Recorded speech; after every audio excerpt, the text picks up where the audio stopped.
and I see the fire blazing and coming up really fast because of the cladding. The cladding was flammable, and it just caught up like a matchstick. From the start, cladding was blamed. Now a review into the Grenfell fire admitted the building regulations that allowed it to go up was the result of a broken system, but didn't actually ban the flammable cladding itself. Dame Judith, you call for a system change, but surely a ban on flammable cladding would be that change? No.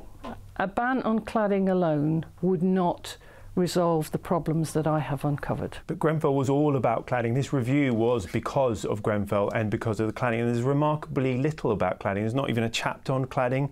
In your executive summary, the word actually doesn't appear. That's because I was asked to look at the regulatory system.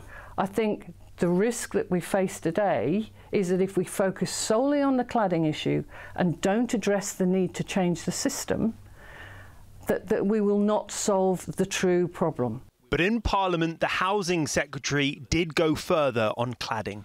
The government will consult on banning the use of combustible materials in cladding systems on high-rise residential buildings.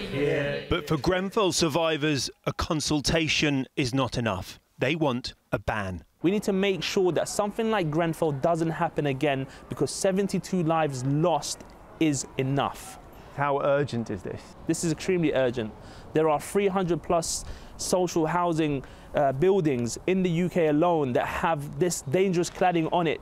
Even though the government have now put aside some money to take this down, after 11 months of campaigning by so many different people, including Grenfell United, the bereaved families members and the survivors, we're still waiting for a deadline, a timetable. When is the government actually going to take some action? But recommendations after fires have come before. Safety experts point to Lakanal House in Camberwell 9 years ago. How can you assure people that recommendations here will be followed up?